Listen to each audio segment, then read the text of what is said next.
Hello friends, welcome in Pushpa's tutorial. Today we are learn the subject Math Magic of Standard 5th CBSE Board. Chapter number 1st, The Fish Tail. Is lesson में हम लोग fish का tail जानेंगे. तो चलो let's start our lesson. Deep under the sea, see the lovely colored fish swimming peacefully. म्हणजेच काय तर खोल समुद्रामध्ये आपल्याला वेगवेगळ्या रंगाचे मासे दिसतात की नाही? हो. तुम्ही वेगवेगळ्या कलरचे मासे दिसले का तुम्हाला? हो. पाहून किती मजा आली की नाही? हो, आली. This special poem in 3 lines is called haiku. 3 लाईनची जी पोएम असते त्याला हैकू असं म्हणतात. काय म्हणतात? Haiku. Such poem about nature are popular in Japan. आणि अशाच प्रकारे पर्यावरणाच्या संबंधी ज्या पोएम आहेत, ज्या कविता आहेत की ज्या 3 लाईन्सच्या असतात त्या जपानमध्ये खूप फेमस आहेत.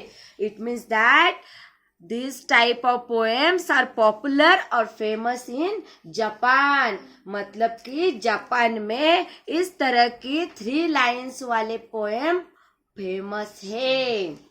तो अभी उसी 3 लाइन्स की पोएम हम फिश के बारे में लिखी हुई आज हम देखेंगे और वो लर्न भी करेंगे और बाहर भी करेंगे. चलो, here is another haiku. अभी यहाँ पे एक हमें haiku दिया है. बोला बघू माझ्यासोबत. The lake calm smooth still. The lake calm smooth still. Fish jumps up A fish jumps up and returns. and returns. Ripples shake the lake. Ripples shake the lakes. Very good. Do you know any poem about fish? तुम्हाला fish बद्दल आणखी कुठली poem माहित आहे का?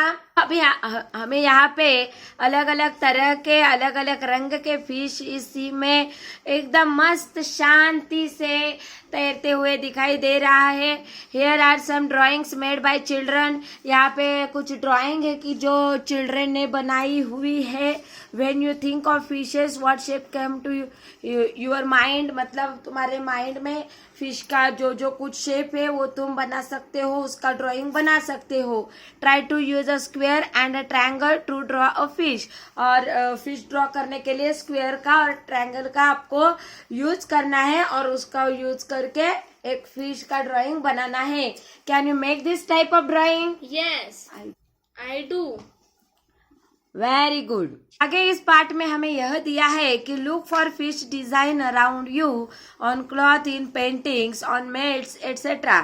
म्हणजेच तुम्हाला फिशची design कापडावर पाहायला मिळते, बरोबर की नाही? पेंटिंग मध्ये पाहायला मिळते.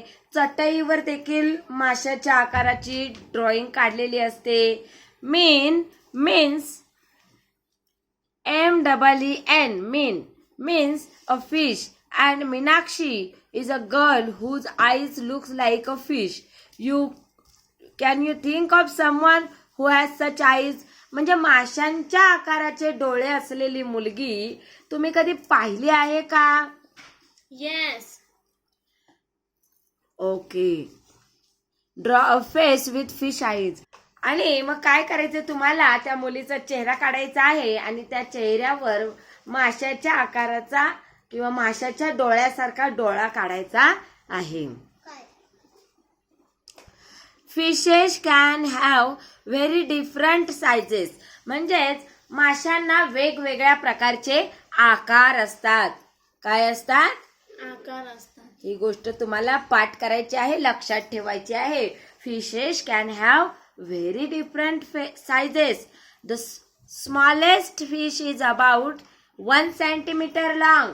आणि सर्वात लहान जो फिश असतो त्याची लांबी किती असते? 1 centimetre. 1 centimetre. How long is the biggest fish you can imagine.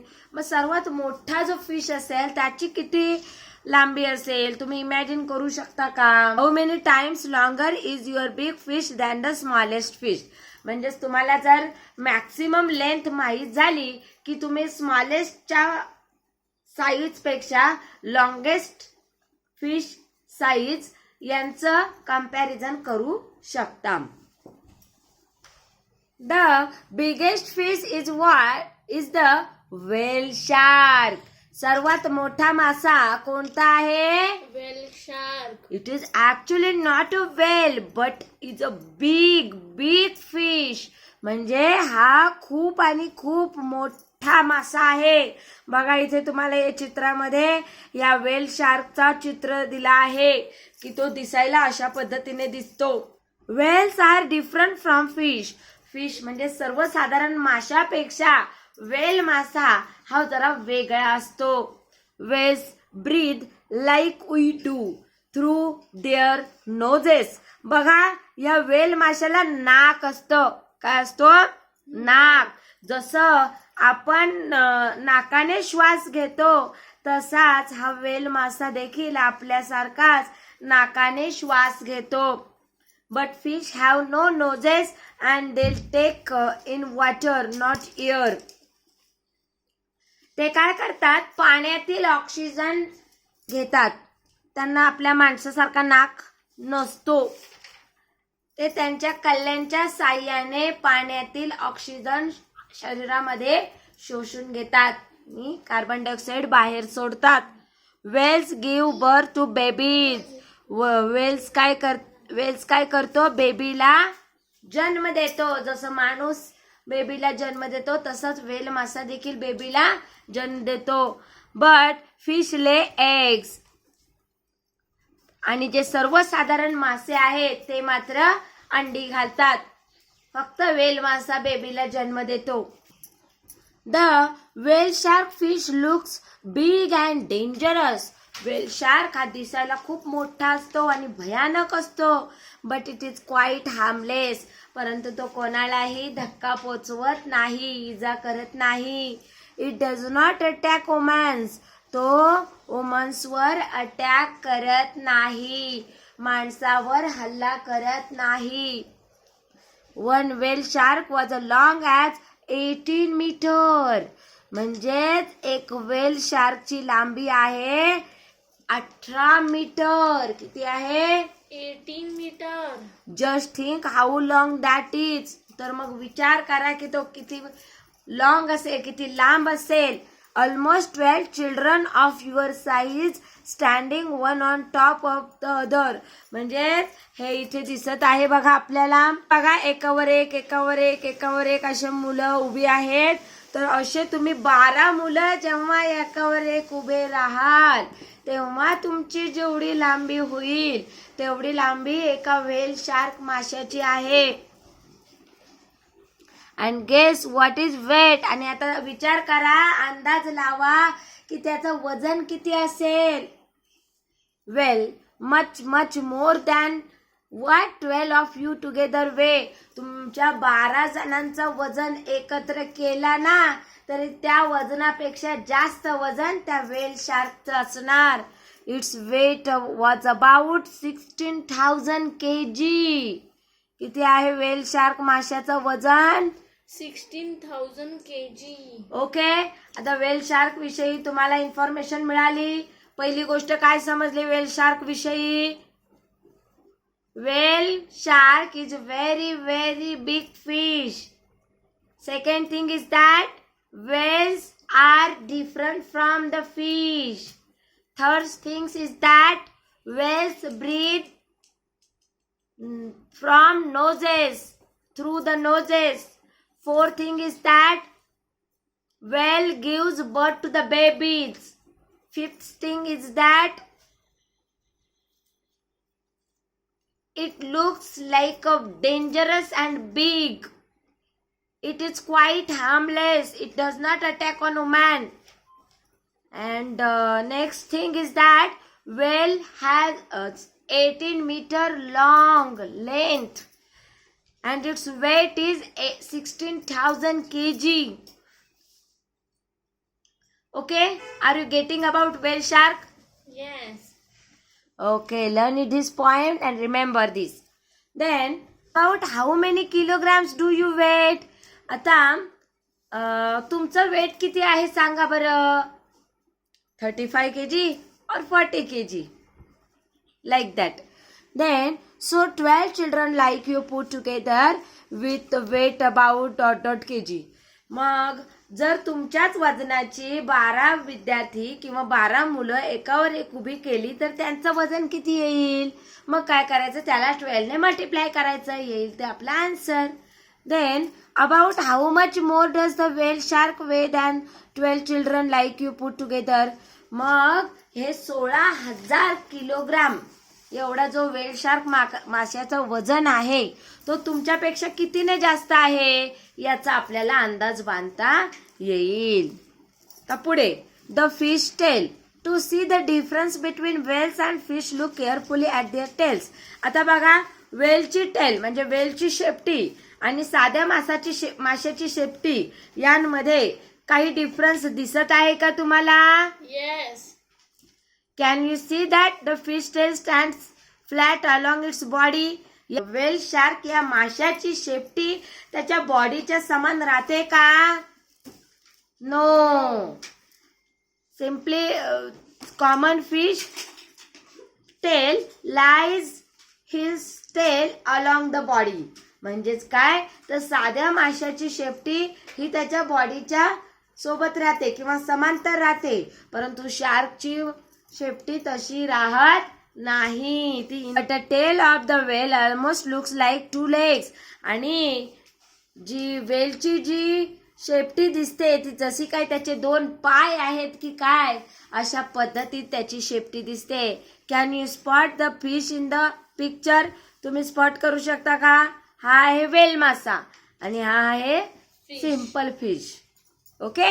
Schools of fish. Fish like a swim together in the sea in big group called schools of fish.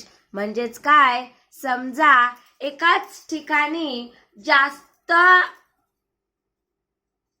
मासे स्विम करत असतील, पोहत असतील, एकत्र दिसत असतील तर त्या माशांच्याच बंचला काय म्हटलं जातं? Schools of fish. काय म्हटलं जातं? Schools of fish. In their school they feel safe from the bigger fish. त्यांच्या स्कूलमध्ये ते एकमेकांना सुरक्षित समजतात. जर मोठ्या प्रमाणात एकाच ठिकाणी जास्त फिश दिसत असतील की समजायचं की ते स्कूल्स ऑफ फिश आहे आणि तिथे तो प्रत्येक मासा स्वतःला मोठ्या माशांपासून सुरक्षित समजतो, कारण मोठे मासे हे छोट्या माशांना खातात. माहित आहे का तुम्हाला? Yes. To scare away the bigger fish, some small fish drink up a lot of water, swell up and look big. म्हणजे काही जे मासे असतात ते खूप सारं पाणी समुद्रात असते समुद्राचं पाणी पितात, नदीत असते तर नदीतलं. इथे बघा तुम्हाला पिक्चर शेअर केलेले आहेत. यातील हा जो मासा आहे त्याने खूप सारं पाणी प्यायलेलं आहे, त्याच्या पोटामध्ये भरपूर पाणी दिसत आहे. देन हा मधला जो आहे मासा त्याच्यामध्ये त्यापेक्षा थोडं कमी पाणी दिसत आहे. आणि हा जो मासा आहे एकदम असं स्ट्रीम शेपमध्ये आहे, त्याच्या पोटात खूपच कमी पाणी आहे. म्हणजे काही जे मासे आहेत ते पाण्यावर जगतात, काही शेवाळावर जगतात, काही किड्यांवर जगतात, तर काही त्यांच्यापेक्षा लहान मासे खाऊन जगतात. जिन्सी used his shapes to make drawing of fish. ह्या जिन्सी नावाच्या मुलीने काय केलं आहे, हे वेगवेगळे शेप यूज करून माशाचा आकार बनवण्याचा प्रयत्न केलेला आहे. Now you also use some shape to draw the different sea animals shown below. तुम्ही देखील अशा प्रकारचे शेप वापरून वेगवेगळ्या आकाराचे मासे तयार करण्याचा प्रयत्न करा. हे आपल्याला हे वेगवेगळे मासे दिलेले आहेत, त्यांचा शेप दिलेला आहे आणि त्यांची नावे दिलेली आहेत. हा आहे इल मासा, नंतर हा सी अर्चिन, लोबस्टर, स्नेपल लाल मासा, red snapper, lobster, sea urchin, eel. आणखी एक चित्र दिलेलं आहे ऑक्टोपस, काम म्हणजेच काय, शिंपले, क्लॅम म्हणजे शिंपले, ऑक्टोपस पण त्यांना करते माकल्या. नंतर पॅरोट फिश, पोपट मासा. त्यानंतर आहे प्रॉन, कोळंबी. तर आहे cuttle fish. Which of this sea animals have you seen before? म्हणजे याच्यापेक्षा आणखी कुठले तुम्ही एनिमल्स बघितले आहेत का? Yes, I see. Fisherman in their boats. आता आपण एक मासेमारी करणारा जो असेल मच्छीमार, तो मच्छीमार काय करतो ते पाहूया. How many of you have seen the sea? Where did you see it? Did you see it in movie or for real? म्हणजे तुम्ही हे जे मासे कुठे बघितलेले आहेत? समुद्रामध्ये बघितले आहेत, पिक्चरमध्ये बघितले आहेत की खरोखरचे बघितले आहेत? How deep do you think the sea could be? तुम्हाला काय वाटते की समुद्र किती खोल असला पाहिजे? फाइंड आउट, शोधा. Do you know how to swim? तुम्हाला पोहता येतं का? Would you be scared of the high sea waves? तुम्हाला लाटेची भीती वाटते का? Close your eyes and imagine the sea with waves rising high. म्हणजेच काय करा, तुमचे डोळे बंद करा आणि इमॅजिन करा की लाट कशी मोठी मोठी मोठी मोठी होत जाते. How high do you think the waves can go? तुम्हाला काय वाटतं की ह्या लाटा कशा जातात? हे बघा, इथे आपल्याला चित्र दिलेलं आहे. हे समुद्र किनारा आहे. इथून एक लाट येत आहे. इथे पाणी बघा कसं एकदम व्हाईट रंगाचं इथे दिसत आहे. हा संथ पाणी आहे, त्यावरून हा पाणी येत आहे. तुम्ही लाट बघितली असेलच. Yes, ma'am. ओके. आता पुढे आपल्याला एक माणसाचं असं चित्र दिलेलं आहे की ज्याच्या मागे बघा ही एक होडी दिसत आहे. त्याला लॉग बोट असं देखील म्हणतात. Imagine that there are fisherman in their boats going up and down with the waves. Imagine करा की हा जो मच्छीमार आहे तो त्या बोटीमध्ये बसला आहे आणि त्या लाटेवर वर खाली होत आहे. They start their trip when it is still dark. Some go on a simple boat made from logs of wood tied together. If the sea is rough with very high tides and a strong wind, then these fishermen have a very difficult time. जर खूप मोठी अशी लाट आली आणि जोराचा वारा आला की मग या फिशरमॅनला खूप त्रास होईल, म्हणजे बुडण्याचे चान्सेस वाढतील. चित्र दिलेलं आहे, तर चित्रामध्ये लॉकबोट कशी चालत आहे ते आपल्याला दिसते.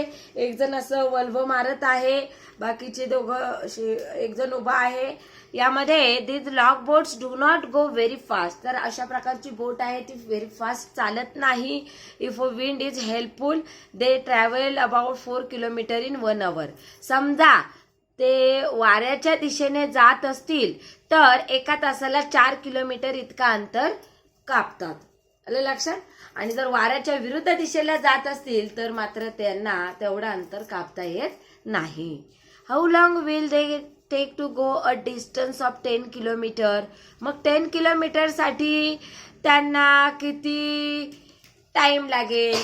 तर एका आवरला 4 किलोमीटर, मग 10 किलोमीटरला किती होणार? 2.5 hours. Okay.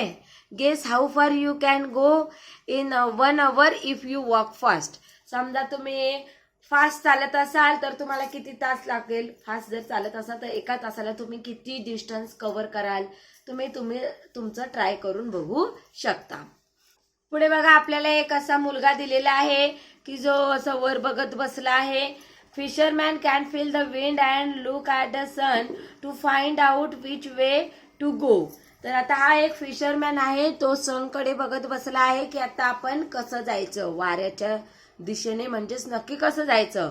Many of us would get lost and not be able to find our way on the sea where you only see water and nothing is. म्हणजेच काही जणांना पाण्यातून जात असताना, समुद्रातून जात असताना रस्ता काही सापडत नाही. त्यांना सगळीकडे चारी बाजूला पाणी आणि फक्त पाणीच दिसतो. इकडे शोधायला सांगितलेलं आहे. Look at the sun and find out the direction from where it rises. आपल्याला सूर्याकडे बघायचे आहेत आणि वेगवेगळ्या गोष्टी शोधून काढायच्या आहेत. पहिलं तर काय विचारलेलं आहे बघा, आपल्याला असं विचारलेलं आहे, from where you are what interesting things do you see to your east. तर आपण ईस्टकडे कोणत्या गोष्टी पाहतो? तर पहिली गोष्ट म्हणजेच पूर्व दिशेला सूर्य उगवतो. म्हणजेच काय? The sun rises in the east.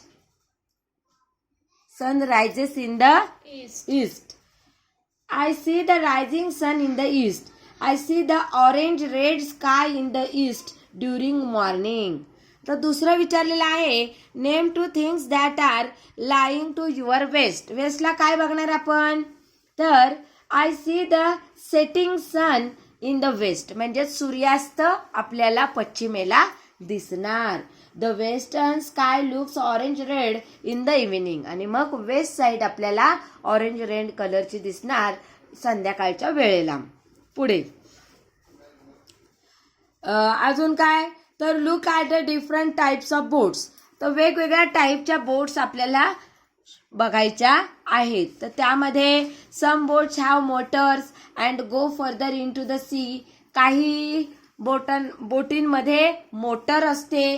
Since they go far out they can catch more fish. मग ते लांबवर जाऊ शकतात, मासे पकडून आणू शकतात. This boat travel faster at a speed of about 20 kilometre in 1 hour. म्हणजेच त्या बोट ह्या फास्ट देखील असतात. Out on the sea fisherman look for a place where they hope to find a good catch of fish. म्हणजेच मच्छीमार काय करतात की कुठल्या भागाला आपल्याला जास्त मासे मिळतील त्या भागाकडे तो भाग ते सर्च करतात आणि तिथे जाऊन मासे पकडतात. There they spread their nets. तिथे त्यांचं ते जाळं फेकतात. They will have to wait for many hours for the fish to catch into their nest. तिथे ते जाळे टाकल्यानंतर खूप तास वाट बघतात आणि मग बऱ्याच वेळाने ते नेट बाहेर काढतात की ज्यामध्ये बरेच सारे मासे अडकलेले असतात. Next question is that how far would the motor boats go the 3.5 hours. म्हणजेच 3.5 तासामध्ये मोटर किती तास जाणार? तर किती तास जाणार? 3.5 hours मध्ये 3 hours मध्ये 60. मग 3.5 hours मध्ये किती होणार? 70 किलोमीटर. किती? 70 kilometer. Very good. How much time will they take to go 85 kilometre? तर 4 hours and 15 minutes. आता इथे बघा आपल्याला मोटर बोट्सचं चित्र दिलेलं आहे. इथे आहे. इथे मोटर बोटमध्ये कशा प्रकारे मासे ती लोक स्टोर करून ठेवतात, कुठे ठेवतात ते दिलेलं आहे. बरोबर. पुढच्या चित्रामध्ये आपल्याला लॉंग टेल बोट दिलेली आहे. नंतर बिग मशीन बोट दिलेली आहे. त्याला ट्रॅव्हलर देखील म्हणतात. म्हणजे ती प्रवासी बोट आहे. प्रवासी त्यामध्ये बसून जातात. But the fisherman are now very worried. परंतु आता मात्र मच्छीमार खूप काळजीत असतात. There are some very big machine boats in the business. म्हणजेच खूप मोठ्या मोठ्या मशीनवाल्या जहाजी आता पाण्यात उतरलेल्या आहेत. They go for out and put their big nets deep in the sea. ते काय करतात? खूप दूरवर जाऊन जाळं टाकतात म्हणून त्यांना खूप सारे मासे मिळतात. This way they collect a whole lot of fish living very few near the sea shore. त्यामुळं खूप कमी मासे किनाऱ्यापर्यंत येतात. They also stay out on the sea for many days. आणि मग त्यात अशा प्रकारच्या बोटी समुद्राच्या बाहेर देखील खूप साऱ्या दिवसांसाठी राहतात. त्यामुळे त्यांना खूप मासे मिळतात. These big machine boats also catch the small baby fish. आणि ह्या स्मॉल बेबी फिश देखील पकडतात. अशा प्रकारच्या boats which have ate to grow up, की ज्या आता म्हणजे ज्यांचं आत्ताच अंड्यांतून बाहेर, जे मासे आत्ताच अंड्यांतून बाहेर आलेले आहेत त्या माशांना देखील ह्या अशा प्रकारच्या बोट्स म्हणजेच मोटर्सवाल्या बोट कलेक्ट करतात. Fisherman in the smaller boats always let the baby fish pass through their nets to go back into the sea. परंतु जे साधे मच्छीमार असतात ते अंड्याला आलेले जे काही मासे असतील ते मासे पकडून परत ते जाळ्यात अडकलेले असतील तर त्यांना परत एकदा समुद्रात सोडतात. कारण त्या माशांपासून बरेच सारे मासे तयार होणारे असतात. त्यामुळे ते तशा प्रकारचे मासे खात नाहीत किंवा विकत नाहीत किंवा मारत नाहीत. ते परत एकदा समुद्रात सोडून देतात. आणि they choose a net size in such a way that only the grown up fish are catch. आणि त्यांची जे जाळं असतं मासे पकडण्याचं, त्या जाळ्याचा आकार इतका असतो की त्यामध्ये फक्त पूर्ण वाढ झालेलाच मासा अडकू शकतो. छोटे मासे मध्ये अडकले जात नाही. ज्यांची वाढ झालेली नाही असे मासे त्यामध्ये अडकले जात नाही. इतक्याच आकाराच्या नेट त्यांच्याकडे असतात. आणि चुकून जरी एखाद्या अंड्याला आलेला मासा त्यांनी पकडलेला असेल किंवा ज्याच्या पोटात अंडी आहेत असं मासा त्यांच्या जाळ्यात आला असेल तर तो मासा ते परत एकदा समुद्रात फेकून देतात, जेणेकरून तो मासा परत एकदा नवीन पिल्लांना जन्म देईल. For hundreds of years fishermen have cared for the sea and its fishes. म्हणजे शेकडो वर्ष हे जे मच्छीमार आहेत ते समुद्राची काळजी घेतात. समुद्र दूषित होणार नाही याची काळजी घेतात, माशांची काळजी घेतात. The fish only a little to eat and sell. They say that if travelers catch thousands of kilograms of fish every day, there will be no fish left in the sea. जर ह्या अशा प्रकारचे जहाज खूप सारे मासे पकडत असतील आणि छोटे छोटे मासे देखील पकडून जर विकत असतील तर मग असा एक वेळ येईल किंवा अशी एक वेळ येईल की ज्यावेळी एकही मासा समुद्रात शिल्लक राहणार नाही. Write news report about the dangers faced by the fishes in our rivers and sea. म्हणजे आपल्याला काय सांगितलेलं आहे, एक रिपोर्ट सांगायला सांगितलेला आहे की ज्यामध्ये नदी किंवा समुद्रामध्ये खूप भयानक परिस्थिती तयार झाली आहे. तर बघा यामध्ये आपल्याला अशी एक न्यूज सांगता येईल की डेंजर्स ऑफ ट्रॅव्हलर्स. म्हणजेच काय तर ह्या ट्रॅव्हलर्सच्या ज्या जहाजी आहेत त्या खूप डेंजरस आहेत, भयानक आहेत. कशासाठी तर बिग मशीन बोट्स और travellers are posing big danger to the fish population and a small fisherman. These travelers go very far from the shore and spread their big net. These big nets catch a huge amount of fish. म्हणजेच हे जे answer आता आपण वाचलं ते त्याचं answer आहे. Which boat gets how much. तर आपल्याला आता प्रत्येक प्रकारची बोट किती मासे पकडतो हे जाणून घ्यायचं आहे. In one trip the log boat brings about 20 kg of fish. म्हणजेच लॉग बोट काय करतं, 20 kg फिश पकडतं एका ट्रिपमध्ये. But other type of boats bring a bigger catch as given in the table. The table also shows the speed of each type of boat, which is how far each boat goes in a 1 hour. Look at the table and calculate about how much fish in all the each type of boat bring in 7 trips. म्हणजे 7 trips मध्ये किती होणार 20 ला 7 ने multiply करायचा. Log बोटला जर 7 ने multiply केलं तर किती होणार ते 20 × 7 140. बरोबर. Yes. 140 kg. Long tell a बोट समजा 600. इथे आपल्याला टेबल दिलेला आहे. ह्या टेबलला दिलेल्या प्रत्येक नंबरला 7 ने मल्टिप्लाय करायचं आहे. जे येईल ते आपलं आन्सर असणार आहे. आणि याला देखील आपल्याला 6 ने मल्टिप्लाय करावं लागेल because this thing is given that is kilometre per hour speed of boat. Okay, त्याला आपल्याला 6 ने मल्टिप्लाय करायचे. जमेल का करायला ही ऍक्टिव्हिटी तुम्हाला? Yes ma'am. Big numbers. In the class 4th math magic you heard of the number lakh which is equal to the 100,000. Lakh म्हणजेच काय 100,000. म्हणजेच आपण 4th स्टँडर्डला हे शिकलो आहोत. You had read that there are about 1 lakh brick kilns in our country where bricks are made. What other things have you heard of in lakh? अजून कोणकोणत्या गोष्टी तुम्ही लॅक मध्ये बघता किंवा ऐकता? पॉप्युलेशन ऑफ टाउन म्हणजेच शहराची लोकसंख्या. Number of vehicles on the road एका रस्त्यावर धावणाऱ्या गाड्यांची संख्या. Number of shops in a city एका शहरामधील दुकानांची संख्या.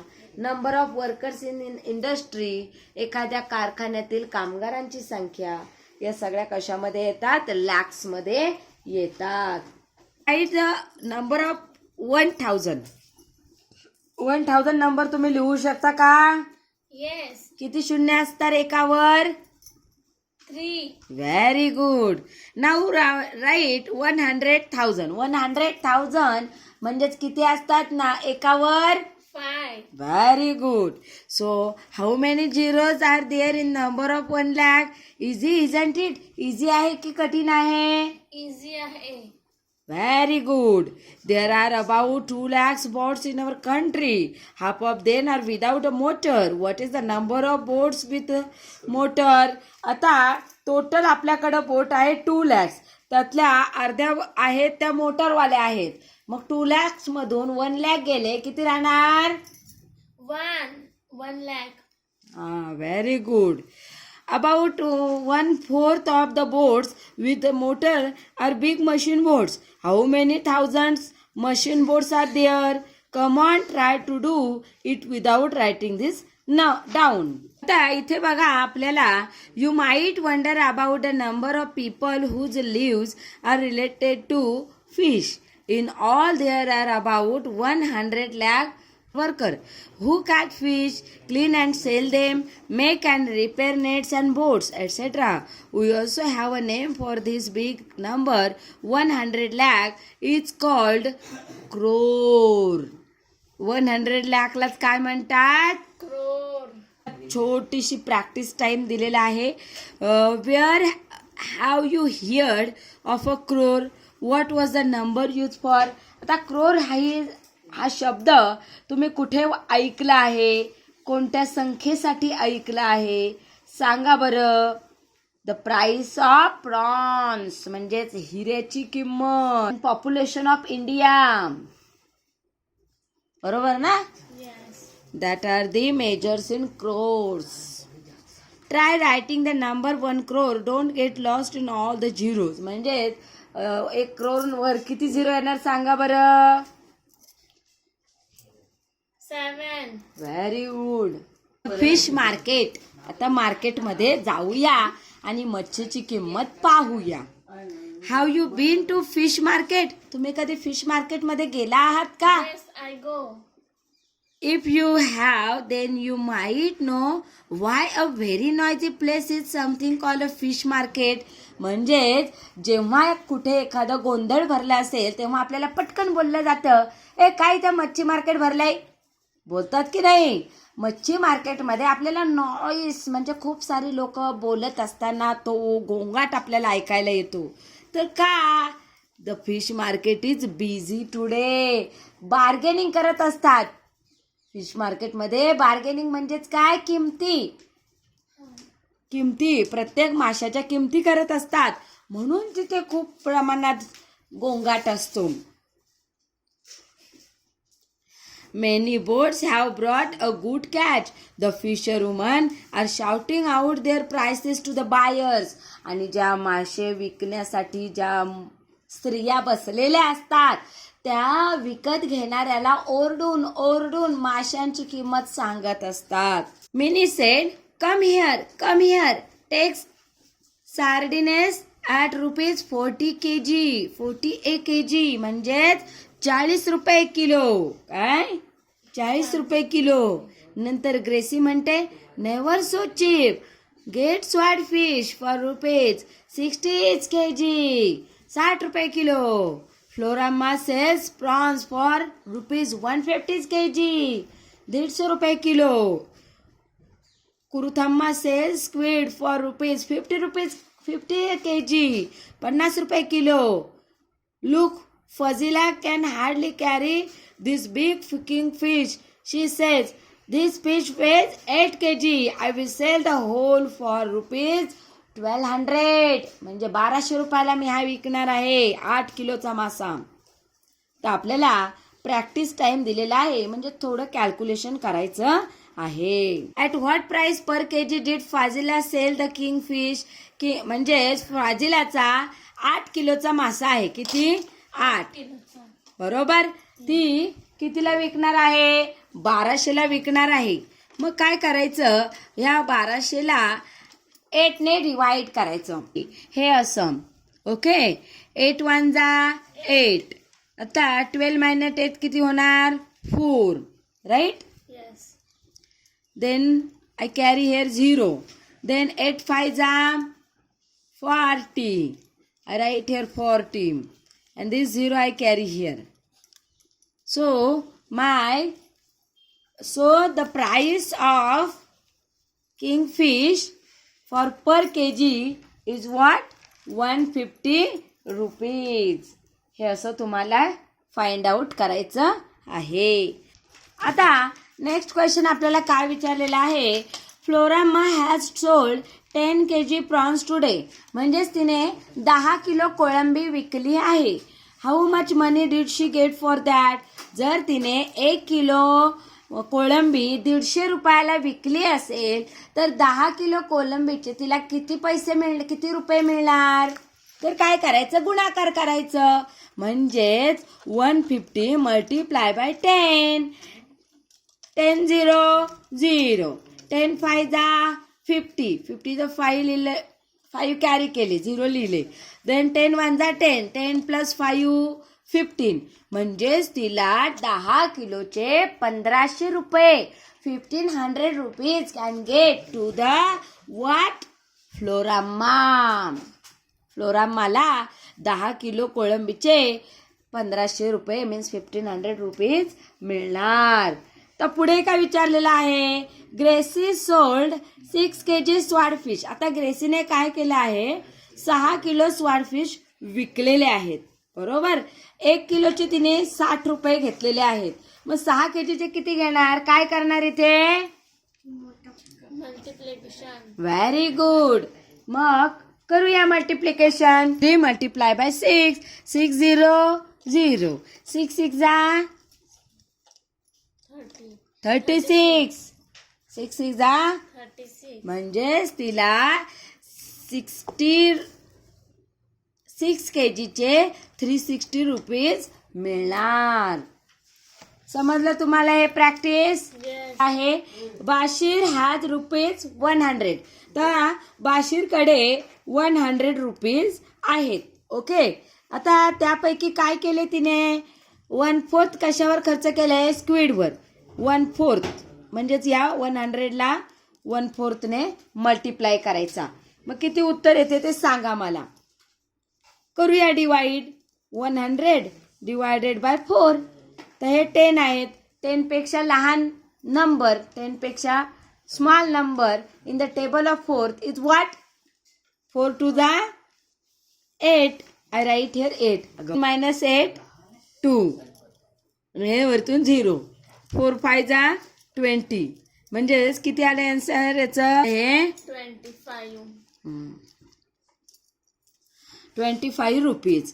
आता पुढे काय दिले त्यांनी? 3/4. किती दिले? 3/4 ऑन ए प्रॉन्स. म्हणजेच तिने काय केले आहे? 3/4 रुपीज प्रॉन्स साठी खर्च केलेले आहेत. Upon 50 multiply by 25. किती येणार हे? 25 1 जा 25. 25 2 जा 50. म्हणजे चाले 1/2. म्हणजे 1/2 मीन्स ½ kg ऑफ स्क्विड. तिने काय केलं? अर्धा किलो स्क्विड खरेदी केलं. आता ती प्रॉन्सवर किती खर्च करणार सांगा बरं. तर ऑलरेडी तिने 25 रुपीज या स्क्विडवर घालवलेले आहेत. मग काय करायचं? 100 मायनस 25 करायचे. किती राहणार? 75. बरोबर. हे 75 रुपीज राहिले. तर ते 75 रुपीज तिने किती किलो घेतले असेल प्रॉन्स? तर ते म्हणजेच काय करायचं? 1/50 मल्टिप्लाय बाय 75. 25 2 जा 50. 25 3 जा 75. म्हणजे 3/2 kg एवढं तिने प्रॉन्स खरेदी केलं आहे. पुढे बघूया. Saying this fast. Here is a tongue twister. Repeat it fast. आता आपल्याला हे काय करायचंय? फास्ट फास्ट बोलायचं प्रॅक्टिस करायची आहे. She sell on the sea shore. Seashell on the seashore. She is sure that the sails that she sails She is sure that the shell that she sells will be there no more. will be there no more. हे तुम्हाला काय करायचे learn करायचं आहे. Fast बोलायची practice करायची आहे. पुढे दिलेलं आहे वुमन्स मिनकर बँक. तर इथे काय दिले बघा आपल्याला. The meeting of the Meenkar bank has just begun. Fazila is the president. 20 fishermen have made their own bank. Each saves ₹25 every month and put it in the bank. म्हणजे काय करत होते ते दररोज सगळे ते मच्छीमार होते ते ₹25 महिन्याला बचत करत होते. काय प्रश्न दिले आहेत. How much money does the group collect each month. म्हणजे ग्रुप एका महिन्याला किती पैसे कलेक्ट करत असणार. तर टोटल किती जणांचा ग्रुप आहे हा. 20 जणांचा ग्रुप आहे. 20 पर्सन्स आहे. ₹25 पर मंथ काय करत आहे पे करते. सेव्ह करत आहे. मग यांचं करायचं मल्टिप्लिकेशन. 25 इंटू 0 0. 25 इंटू 2 50. 25 टू जा 50. म्हणजेच ₹500 ते महिन्याला सेव्ह करतील. Okay. Then second question is that how much money will be collected in 10 years. मग 10 yearsला किती होतील. मग काय करायचं बघ. पहिल्यांदा काय ह्या 500ला 12ने मल्टिप्लाय करायचं. एका वर्षाचं काढायचं. कसं करणार हे असं. 500 मल्टिप्लाय बाय 12. मी 12ने का मल्टिप्लाय केलं. कारण एका वर्षाला किती महिने असतात. 12. एका महिन्याला किती रुपये सेव्ह झाले आहेत. ₹100. त्या 12 0 0. 12 इंटू 0 0. 12 5 जा 60. मग म्हणजेच काय तर एका वर्षाला ₹6000 सेव्ह होणार. मग त्यांनी काय विचारलंय 10 yearsला किती होणार. मग ह्या 6000ला 10ने मल्टिप्लाय करायचा. मग आपल्याला 10 yearsला सेविंग किती होणार ते समजणार. 10 इंटू 0 0. 10 इंटू 0 0.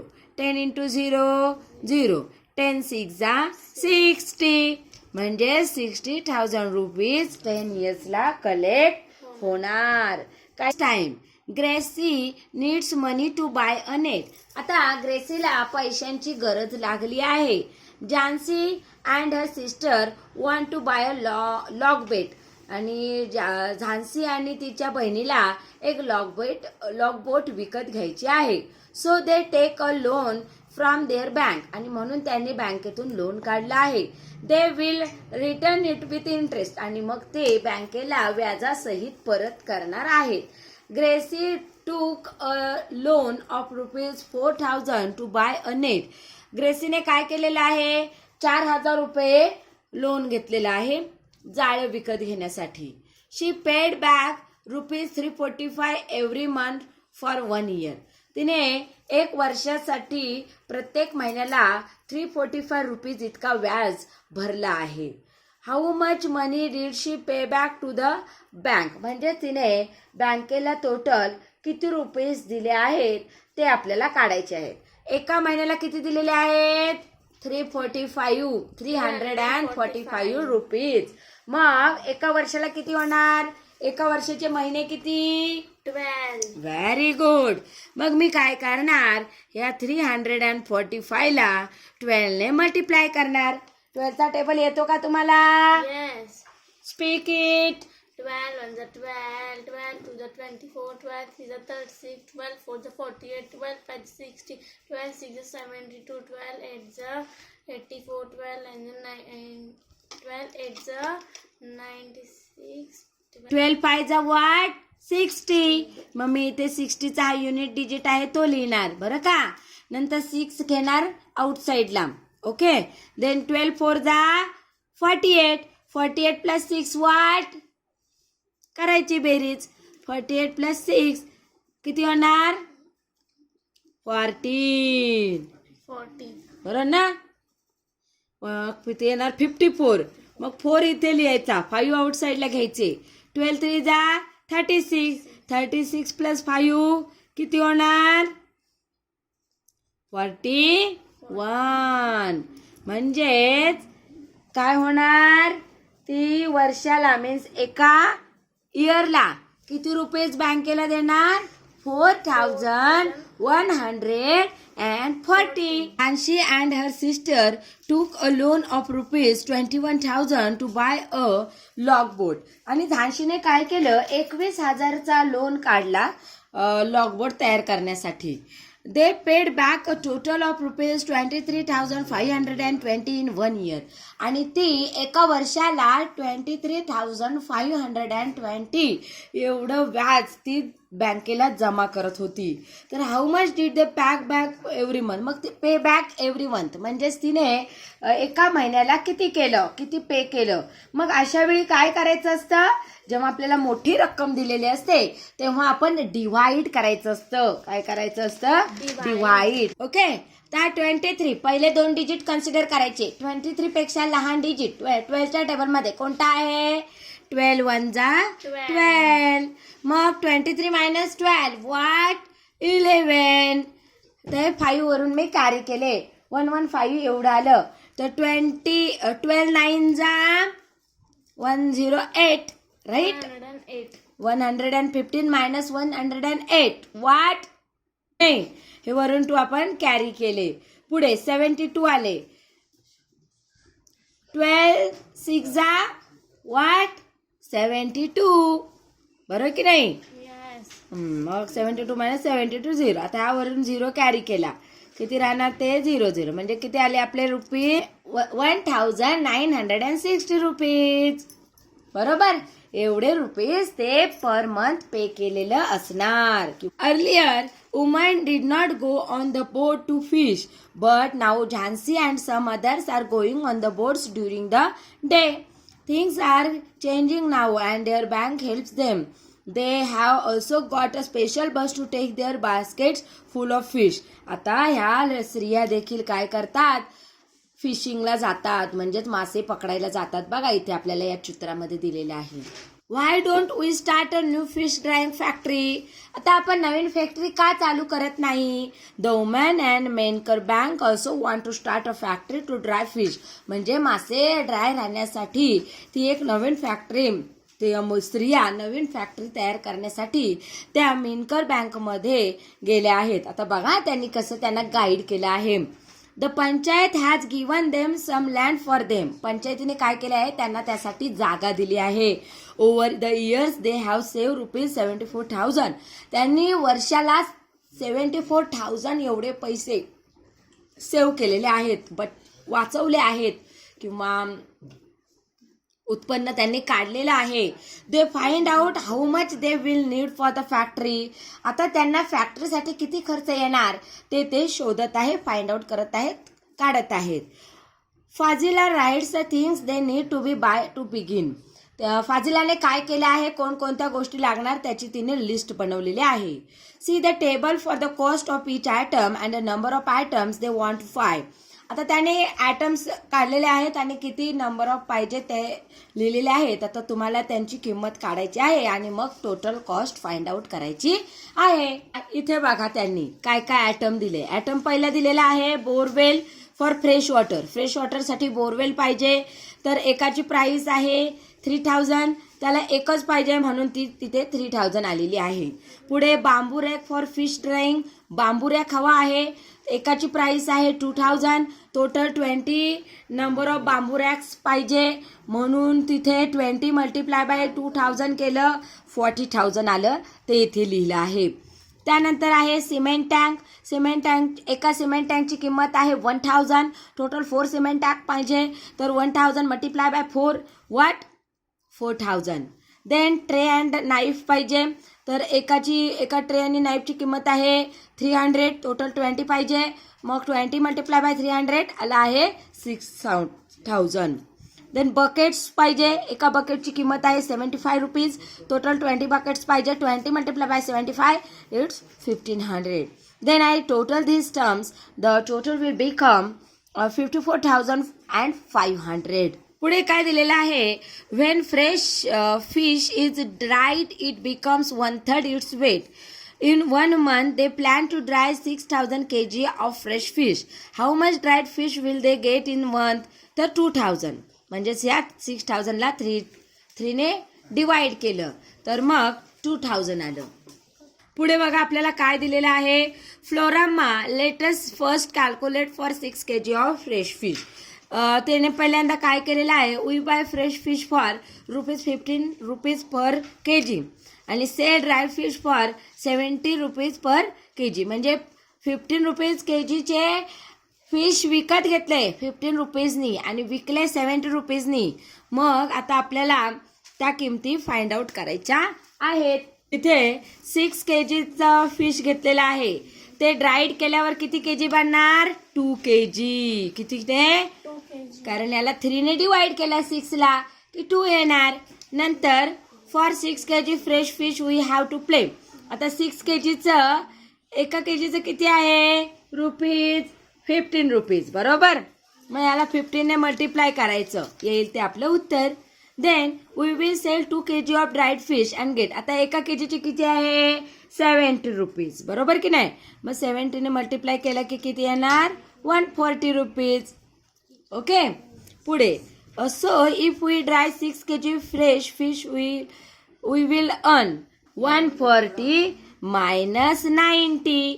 किती होणार 140 मायनस 90 ₹50. तर पुढे but if we dry 6000 kg we can earn what. किती अर्न करणार आपण. हे 50ने 1000ला मल्टिप्लाय करायचा. 50 into 1000 what 50,000. They are all very happy with this plan. The group can make profits and each woman can get a salary for the work the does. म्हणजे या अशा प्रकारच्या धंद्यामुळे काय झालं. त्या तिन्ही ज्या स्त्रिया होत्या मासेवाली होत्या त्या मासेवाल्या काय झाल्या खूप खुश झाल्या. प्रत्येकीला आपापल्या कामाचा मोबदला मिळू लागला. Jhansi I found that for 6000 kg fish we would need 1500 kg salt every month. Its price is ₹2 per kg. म्हणजे 6000 kg फिशला ड्राय करण्यासाठी 1500 kg सॉल्ट लागते. मग त्याची किंमत किती द्यावी लागत असेल आपल्याला. मग काय करायचं 1500 मल्टिप्लाय बाय 2 करायचे. मग किती येणार ते 3000. किती येणार 3000. पुढे पॅकिंग अँड बस चार्जेस आहे ₹3000. So the total monthly cost of drawing and selling the fish. किती असणार आहे टोटल मंथली कॉस्ट. हे 3000 आणि हे 3000 दोघांची करायची ऍडिशन. मग किती होणार ती 6000. Fazila said that sounds very good.